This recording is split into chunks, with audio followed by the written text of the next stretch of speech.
धन्यवाद सभापति जी।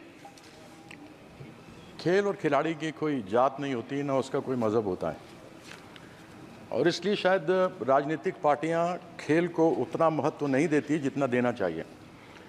लेकिन मैं अपने मुख्यमंत्री का सहृदय धन्यवाद करना चाहूँगा, हमारे पश्चिम बंगाल के मुख्यमंत्री का, कि हर क्षेत्र से, कला, खेल, संगीत, सब क्षेत्र से आपको लोग व्यक्ति मिलेंगे इस संसद के अंदर जो अपने क्षेत्र की आवाज़ को उठा सकते होंगे। तो मैं अपनी ओर से अपने मुख्यमंत्री ममता बंदोपाध्याय जी का बहुत धन्यवाद करता हूं कि उन्होंने सभी क्षेत्र में से लोगों को पार्लियामेंट में बुलाकर उनको आवाज़ उठाने का अवसर दिया।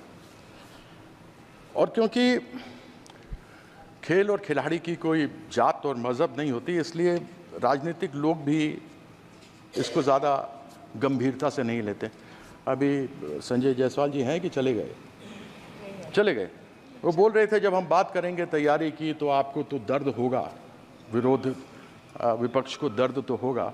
मुझे मालूम नहीं उनको या उनकी पार्टी को तब दर्द हुआ था जब हमारी महिला कुश्ती बेटियां और बहन थी जिनके साथ अत्याचार हुआ था और वो त्राहिमाम त्राहिमाम कर रही थी, तब किसी की आवाज़ नहीं उठी थी। मुझे याद है जब मैं छोटा था, मैं भी क्रिकेट खेला, भारत के लिए विश्व कप 1983 में जीता। हमारे साथ में यूसुफ पठान बैठे हुए हैं जो 2011 में विश्व कप भारत के लिए जीते।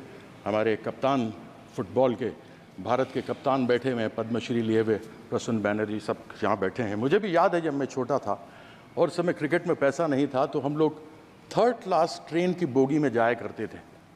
टॉयलेट के सामने सामान टॉयलेट में पड़ा हुआ होता था और हम लोग बैठे रहते थे और जाते थे। और school games federation of India तो शायद अपना ही है, किरण रिजिजू जी आप तो मंत्री रहे हुए हैं, वही SGFI ले जाया करती थी हमें। आज भी परिस्थिति सभापति महोदय वही है हमारे एथलीट्स की, क्रिकेट की तो नहीं, लेकिन हमारे एथलीट्स की आज भी, हमारे जो खिलाड़ी हैं आज भी उनकी यही हालत है कि वह जनरल बक्सों में, जब डिब्बों में जाते हैं टॉयलेट के सामने बैठते हैं, टॉयलेट में उनका सामान होता है। जब वो जाते हैं खेलने तो ऊबड़ खाबड़ मैदानों पर खेलते हैं, खाने के लिए ढंग से मिलता नहीं, डॉर्मेट्री में रहते हैं, टॉयलेट के सामने खाना बनता है। और यह मैं नहीं कहता हूं, यह टेलीविजन पे एक बार नहीं अनेकों बार देखा गया है।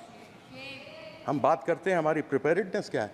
अरे अगर आपको ओलंपिक्स की तैयारी की बात करनी है तो आपको 2028 की अभी करनी चाहिए, न कि जब आपकी टीम चली गई हो।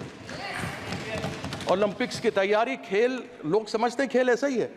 जब से टेलीविजन पे ये खेल आना शुरू हुआ है और 30 कैमरों से क्रिकेट को अलग अलग एंगल से दिखाया जाता है, लोग मुझे सिखाने लग गए हैं क्रिकेट कैसे खेला जाता है।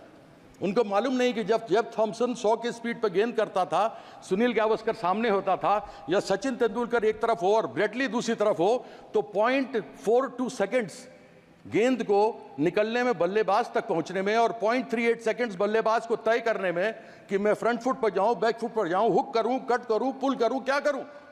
लेकिन लोग हमको सिखाते हैं, यानी ये बॉल छूटी और ये बैट्समैन के पास आई, ये समय है, बस इन 2 चुटकियों के बीच का खेल है। उसको संभवतः लोग समझेंगे नहीं, बहुत आसानी से लेते हैं कि हमारे प्रधानमंत्री जी ने किया। मुझे बड़ी खुशी है कि जब प्रधानमंत्री जी ने हमारी महिला कुश्तीबाज, कुश्ती लड़कियां जब आई थी तो उन्होंने उनका स्वागत किया था, सम्मान किया था, बड़ी प्रसन्नता हुई थी जब उनके साथ वो खा रहे थे। लेकिन तब दुख हुआ था जब उन्होंने, उनके साथ अत्याचार हुआ था उन महिलाओं के साथ, तब उन्होंने मौन व्रत धारण करके रखा था। अगर अपनी महिलाओं को एक तरफ बोलते हैं बेटी बचाओ बेटी पढ़ाओ, अगर हम अपनी बेटियों को जो बाहर से स्वर्ण पदक लेकर आते हो, दूसरे पदक लेकर आते हो, अगर हम उनको नहीं अपनी तरफ से, यह सदन के लिए शर्म की बात है कि यदि हम उनको अपनी तरफ से संरक्षण नहीं दे सकते तो बड़ी खेद की बात है। आज बात करते हैं कि हमने नीरज चोपड़ा को भेजा। मैं ये जानना चाहता हूं कि जब तक नीरज चोपड़ा ने स्वर्ण पदक नहीं जीता था भाला फेंकने में, जावलिन में, तब तक उसके लिए सरकार ने क्या किया था। अभिनव बिंद्रा जिसने पहला स्वर्ण पदक जीता शूटिंग के अंदर, उसके पहले, शूटिंग के पहले जब किया था तो सरकार ने उसके लिए क्या किया था, या उसके एसोसिएशन फेडरेशन ने क्या किया था। मैं जानना चाहता हूं कर्नल मलेश्वरी जिसका नाम हटा दिया गया था टीम के ऊपर से, उस समय मैं पहली बार संसद 1999 में बनकर इस पार्लियामेंट में आया था, 2002 या 2004 की दो की बात है, जब उनको निकाल दिया गया था। जब वो वापस आई और उन्होंने उस समय कांस्य पदक जीता था तो बड़ी प्रसन्नता हुई थी, किसी ने नाम नहीं सुना था, उनको खूब अलग अलग उनको उपहार मिले थे। मैं ये जानना चाहता हूँ सरकार से कि ओलंपिक्स में, एशियन गेम्स में, वर्ल्ड चैंपियनशिप्स में भेजने से पहले आप उनके लिए क्या करते हैं? जीत के आने के बाद तो आप न जाने क्या क्या चीज़ उनको देते हैं जो मिलना भी चाहिए, लेकिन मैं ये जानना चाहता हूं कि एक अच्छा खिलाड़ी, एक अच्छा अभिनव बिंद्रा बनाने के लिए, एक नीरज चोपड़ा बनाने के लिए, एक पीवी सिंधु बनाने के लिए, एक साइना नेहवाल बनाने के लिए, एक साइना मिर्जा बनाने के लिए आपने सरकार क्या क्या करती है? ऐसा सरकार को यह जवाब देना चाहिए। कौन सी प्रिपेयर्डनेस? आज एक बार कोई व्यक्ति, कोई लड़का या लड़की, हमारे देश की बेटी या बेटा अच्छा करके बाहर से आता तो आप सब कुछ देने को तैयार हो जाते हैं, लेकिन कैसे वो अच्छा बनकर आगे बढ़े उसके लिए क्या करते हैं?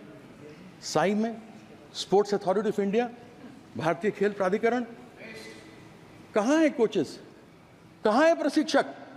आज खेलो इंडिया आपने शुरू किया, बड़ी प्रसन्नता की बात है, जो भी आए वो खेल सकता है, लेकिन क्या जो भी आए खेल सकता है? उसमें से प्रतिभा एकलव्य की तलाश कौन करेगा?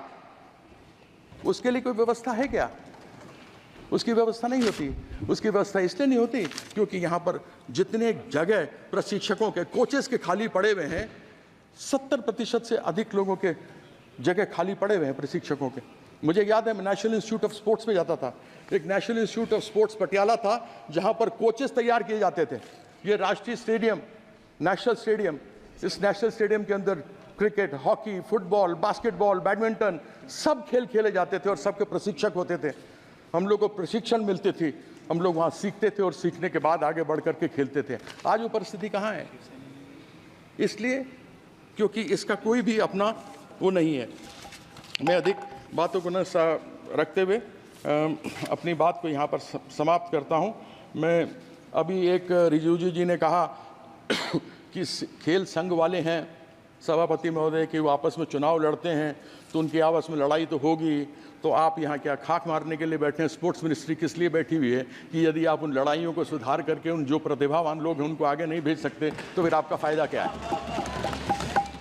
तो ऐसी बातें कहते हुए ज़रा आदमी को सोच लेना चाहिए। ये खेल, याद रखिएगा, हर एक व्यक्ति में एक खिलाड़ी रहा है।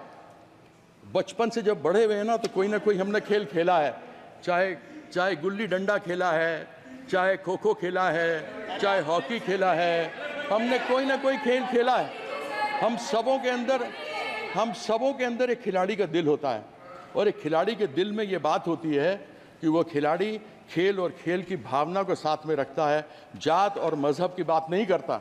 और ये लोग बेटी बचाने वाली बात करेंगे, जिन्होंने सीता माँ का आज तक कोई भी सम्मान नहीं किया, जो कभी सीताराम नहीं बोलते, वो बेटी का सम्मान करेंगे। ऐसी अपेक्षा तो मैं इनसे रखता नहीं। तो मैं आशा करता हूँ कि इसी अगले सत्र में 2028 में ओलंपिक में क्या करेंगे उसकी तैयारी के बारे में यहाँ करके बताएंगे, तब मैं समझूंगा। हालांकि तब तक ये रहेंगे नहीं रहेंगे, दुनिया जानती है कि इनका हालत तो अभी साथ में देखें, लल्लन जी बैठे हुए साथ में, डिमांड कर दिया इन्होंने, वो जो नाम सब आ रहे हैं ना दुकान के बाहर लिखने का, डिमांड चालू कर दिया कि हटा उसको।